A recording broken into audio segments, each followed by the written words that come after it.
ગુજરાતમાં રાહુલ ગાંધીની ન્યાય યાત્રા પહેલા એક જ દિવસમાં કોંગ્રેસના ત્રણ નેતાઓએ રાજીનામા ધરી દેતા કોંગ્રેસમાં તું ચલ મેં આયાની સ્થિતિ જોવા મળી રહી છે।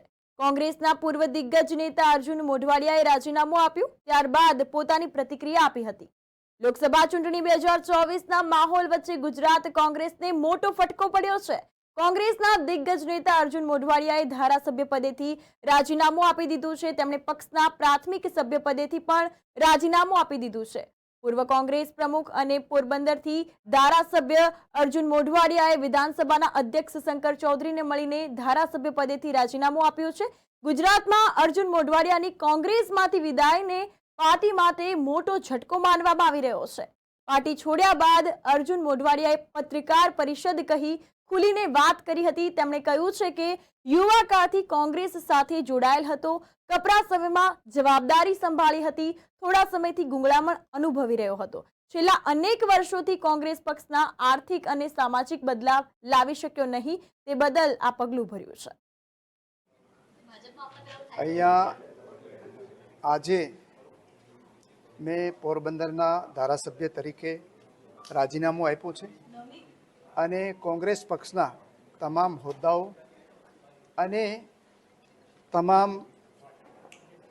હોદ્દાઓ અને પ્રાથમિક સભ્યપદેથી પણ આજે રાજીનામું આપ્યું છે।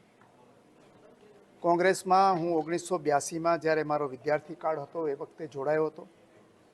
પોરબંદર તાલુકા યુવક કોંગ્રેસથી શરૂ કરીને પોરબંદરના ધારાસભ્ય અને વિધાનસભા વિરોધ પક્ષના નેતા પ્રથમ ટર્મમાં જ હું બન્યો। એના પછી પ્રદેશ કોંગ્રેસનો અધ્યક્ષ તરીકેની પણ કપરા સમયમાં મેં વિરોધ પક્ષમાં રહીને જવાબદારી નિભાવી હતી અને જે કંઈ શક્તિ હતી એ મેં કોંગ્રેસ પક્ષને આપી હતી। પરંતુ છેલ્લા ઘણા સમયથી હું ગુંગળામણ અનુભવતો હતો અને જે આશાએ અને જે કામ કરવા માટે હું કોંગ્રેસ પક્ષમાં આવ્યો હતો, ખાસ કરીને આપણે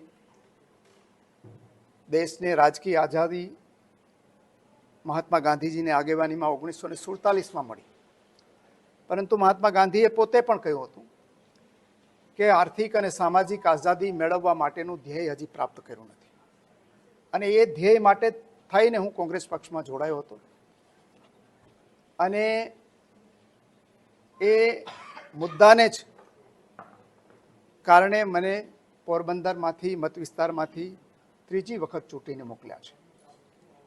પ્રજાની અપેક્ષાઓ હોય છે કે ચૂંટાયેલા ધારાસભ્યો હોય કે રાજકીય પક્ષોના કાર્યકર્તા હોય એ પ્રજાના જે જીવનની અંદર પરિવર્તન લઈ આવવાનું કામ કરે અને પ્રજાની સાથે જોડાયેલા રહે। પરંતુ છેલ્લા ઘણા વર્ષોથી કોંગ્રેસ પક્ષમાં આ સામાજિક પરિવર્તનની જે ભૂમિકા હતી, ખાસ કરીને આર્થિક અને સામાજિક બદલાવ લઈ આવવાનું, એ મને લાગ્યું કે હું આમાં કરી શકીશ નહીં। એટલે ખૂબ જ ભારે હૃદયે, કારણ કે આટલા વર્ષ સુધી એટલે છોડવું ખૂબ મુશ્કેલ હતું, પરંતુ ગુજરાતના મારા જે શુભેચ્છકો છે, પોરબંદર મારા જિલ્લાના જે શુભેચ્છકો અને ટેકેદારો છે, એની લાગણી એવી હતી કે મારે જે રીતે અત્યારે જ કોંગ્રેસ પક્ષ ચાલે છે એમાં હું પરિવર્તન લઈ આવવામાં સફળ થઈશ નહીં।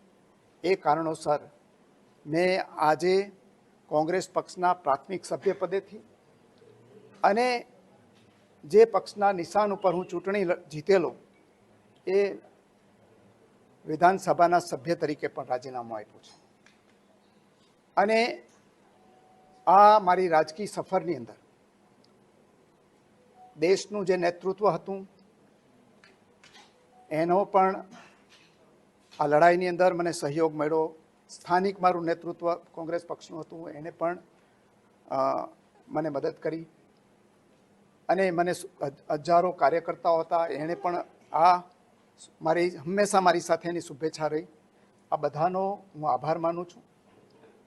મેં નિર્ણય કરવાની અંદર જે મને વાત આવી એક ત્યાંથી કે જ્યારે પ્રજાની સાથેનો તાંતણો છે એ જ્યારે જો કોઈ રાજકીય પક્ષ ગુમાવી દે તો એ લાંબો સમય ટકી શકે નહીં અને એનજીઓ બની જાય।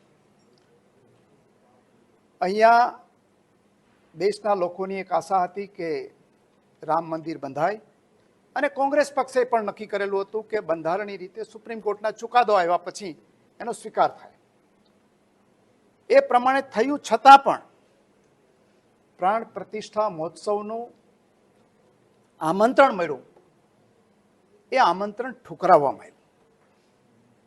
એ વખતે મેં મારો અવાજ રજૂ કરેલો હતો કે આ પ્રજાની ભાવનાને આહત પહોંચાડનારી બાબત છે અને આવા રાજકીય નિર્ણયો આપણે નહીં લેવા જોઈએ. પરંતુ એ વખતે પણ જે કોઈ પણ આ નિર્ણય કર્યો હોય અને જેણે પણ ડ્રાફ્ટ કર્યો હોય એના ઉપરથી પ્રતીતિ થતી હતી કે પક્ષે પ્રજા સાથેનો જે સંવાદ હોવો જોઈએ એમાં ક્યાંક ને ક્યાંક કચાશ રહી ગયેલી છે. ત્યાંથી શરૂઆત કરીને એના પછી પણ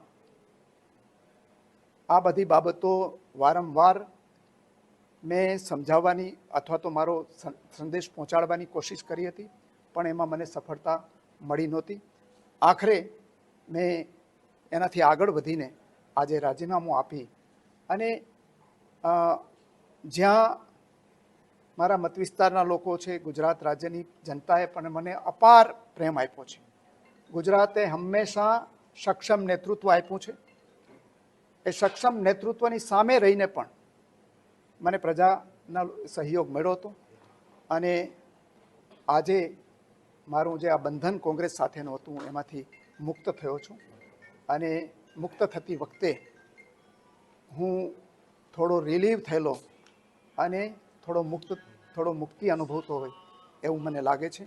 હવે મારા રાજકીય જીવનની નવી શરૂઆત હું બધા મિત્રોને પૂછીને કરવાનો છું અને એ વખતે હું આપને બધાને આ બાબતે વિશ્વાસ કરું. આજ મહિને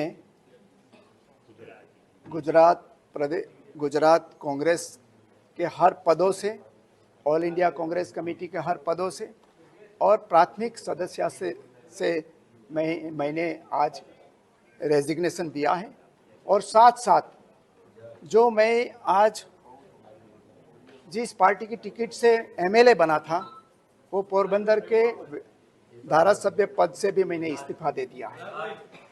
मैं जब से स्टूडेंट्स था, विद्यार्थी था, तब से लेकर आज तक मैं कांग्रेस से जुड़ा था और ब्लॉक कांग्रेस से शुरू करके मैं विधानसभा विरोध पक्ष के नेता और प्रदेश का अध्यक्ष भी बना था.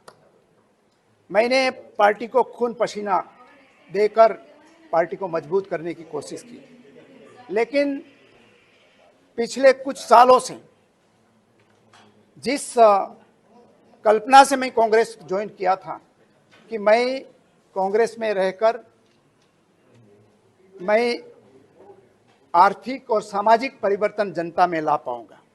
हमें आज़ादी तो 1947 में मिली थी, लेकिन महात्मा गांधी ने कहा था कि हमें राजकीय आज़ादी मिली है लेकिन आर्थिक और सामाजिक आज़ादी बाकी है. ये लाने के लिए मैं काम कर रहा था, लेकिन जिस तरीके से कांग्रेस पार्टी ने, मेरी पार्टी ने जनता से लगाव से दूर चली गई है और इसके बारे में मैं कई दफ़ा मैंने ध्यान आकर्षित किया था, लेकिन मैं उसमें विफल रहा. फाइनली विथ हैवी हार्ट मैंने आज तमाम पदों से और प्राथमिक सदस्य से मैंने इस्तीफा दिया है. और मैं अभी तक की जो मेरी पॉलिटिकल जर्नी थी उसमें सेंट्रल लीडरशिप और स्टेट लीडरशिप का मैं आभार व्यक्त करता हूं. जनता से विमुख पार्टी कैसी तरह हुई है ये बात मैंने ओपनली, जब राम मंदिर प्राण प्रतिष्ठा महोत्सव का जब इनविटेशन मिला तब मैंने ओपनली कहा था. मैंने हर प्लेटफॉर्म पर अपनी बात तो रखी थी, लेकिन उस समय तो ओपनली बात करके ये कहा था कि ये हमने जो जनता की आकांक्षा है, इच्छा है, उससे विरुद्ध का हमारा स्टैंड है. हम भी चाहते थे कि सुप्रीम कोर्ट के फैसले के बाद मंदिर बने और उस फैसले के बाद मंदिर बना था तो ये जनता की भावनाओं को आहट नहीं पहुंचानी चाहिए थी. लेकिन उस समय भी ये बात नहीं मानी गई और फाइनली उसके सिवा भी बहुत सारे इश्यूज थे। मैंने हर दफ़ा अपनी बात रखने की कोशिश की, लेकिन मैं उसमें सफल नहीं रहा। फाइनली मैं आज रेजिग्नेशन देकर मैं कांग्रेस के साथ जो मेरी जिम्मेदारियों थे उससे मैं मुक्त हो रहा हूँ। Thank you very much.